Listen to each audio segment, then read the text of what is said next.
Malam Tahun Baru selalu dirayakan secara meriah dan hampir seluruh belahan dunia merayakannya. Tahun Baru bukan hanya merayakan pergantian tahun, sebagian orang menganggap waktu ini pas untuk membuka lembaran baru. Biasanya pada malam pergantian tahun baru akan penuh dengan pertunjukan, baik itu konser, kembang api ataupun dangdutan. Pawai kembang, pawai datang, pawai kembang. Tahukah kamu Lur? Perayaan Tahun Baru yang pertama kali dirayakan di muka bumi. Tonton terus video ini sampai habis biar tidak salah jalan. Dikutip dari berbagai sumber. Perayaan Tahun Baru awalnya muncul di Timur Tengah, 2000 sebelum Masehi oleh penduduk Mesopotamia, yang merayakan pergantian tahun pada saat matahari tepat berada di atas Khatulistiwa, atau tepatnya 20 Maret. Penduduk Mesopotamia merupakan peradaban tertua di dunia yang terletak di antara dua sungai besar, yaitu Sungai Eufrat dan Tigris yang sekarang kita kenal sebagai negara Irak. Peradaban Mesopotamia ditandai dengan kehidupan pada segi agraris. Mereka mendiami daerah rawa yang dikeringkan sehingga menjadi lahan pertanian yang subur. Sarana irigasi dan sistem pengairan seperti parit dan kanal sudah dikenal pada peradaban ini. Luas kawasan peradaban ini mencapai kurang lebih 6.000 km persegi. Bangsa Sumeria, Akkadia, Assyria dan Babilonia Baru merupakan bangsa-bangsa yang pernah mendiami tempat ini. Hingga kini perayaan Tahun Baru Mesopotamia masih dirayakan di negara Iran yang sekarang disebut perayaan Nowruz. Nowruz adalah perayaan hari pertama musim semi atau awal kalender di Iran, yang dirayakan pada tanggal 20, 21 atau 22 Maret.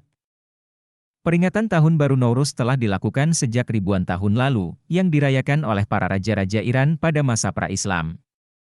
Sejak penaklukan Persia atas Islam pada masa Khalifah Umar bin Khattab tidak mengharamkan budaya Iran atas peringatan Tahun Baru Nowruz, sebaliknya memperkaya budaya masyarakat Iran dan mengislamkan Nowruz dengan memasukkan doa-doa Islam.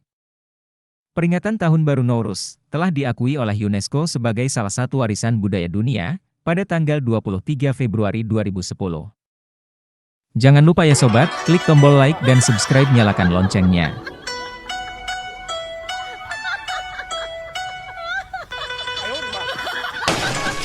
Di Indonesia sendiri menerapkan kalender Gregorian atau yang kita kenal kalender Masehi. Kalender Masehi atau Anno Domini yang disingkat AD, dalam bahasa Inggris adalah sebutan penanggalan atau penomoran tahun yang digunakan pada kalender Julian dan Gregorian. Era kalender ini didasarkan pada tahun tradisional yang dihitung sejak kelahiran Yesus dari Nazaret. Masehi dihitung sejak hari tersebut, sedangkan sebelum itu disebut sebelum Masehi atau disingkat SM. Perhitungan tanggal dan bulan pada kalender Julian disempurnakan pada tahun 1582 menjadi kalender Gregorian oleh Aloysius Lilius dari Napoli, Italia, dan disetujui oleh Paus Gregorius XIII. Penanggalan ini kemudian digunakan secara luas di dunia untuk mempermudah komunikasi. Indonesia tidak hanya memiliki keanekaragaman budaya, suku, ras, dan bahasa, tetapi juga memiliki keragaman kalender lokal seperti kalender Jawa, kalender Sunda dan kalender Saka Bali. Nyok kita bahas satu persatu. Inilah deretan kalender lokal yang ada di Indonesia.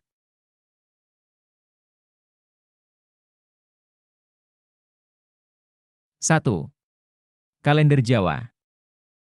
Kalender Jawa merupakan salah satu kalender lokal yang juga umum digunakan masyarakat Indonesia, mengingat etnis suku Jawa merupakan salah satu etnis terbesar di Indonesia.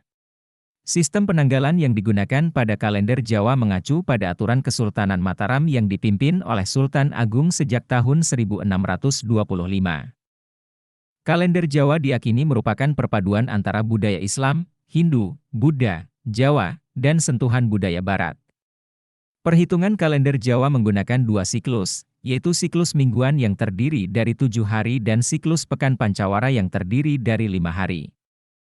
Hingga kini, kalender Jawa masih kerap menjadi basis perhitungan untuk menentukan hari baik maupun hari buruk.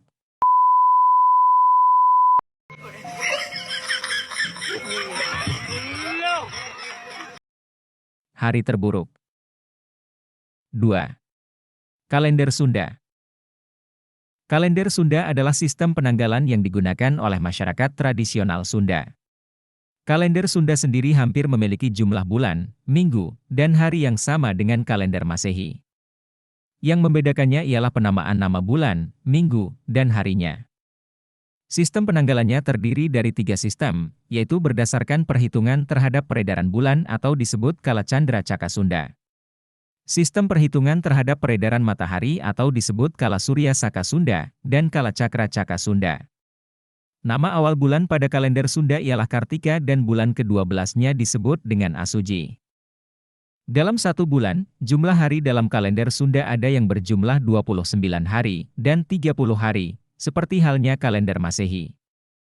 3. Kalender Saka Bali. Kalender Saka Bali adalah sistem penanggalan yang digunakan orang Hindu Bali di Pulau Bali dan Lombok. Kalender Saka Bali tidak sama dengan kalender Saka dari India, tetapi kalender Saka yang sudah dimodifikasi dan diberi tambahan elemen-elemen lokal. Uniknya, sistem penanggalan kalender Saka Bali bersifat konvensi atau kompromistis yang artinya tidak ada aturan baku untuk sistem penanggalannya. Kalender Saka Bali bisa dikatakan penanggalan Syamsiah Kamariah atau lunisolar. Jadi penanggalan ini berdasarkan posisi matahari dan sekaligus bulan. Tahun baru bagi kalender Saka Bali diperingati sebagai Hari Raya Nyepi. Terima kasih Sobat MCK sudah menonton video ini sampai akhir. Dan jangan lupa like, komen, dan subscribe. Selamat bertahun baru.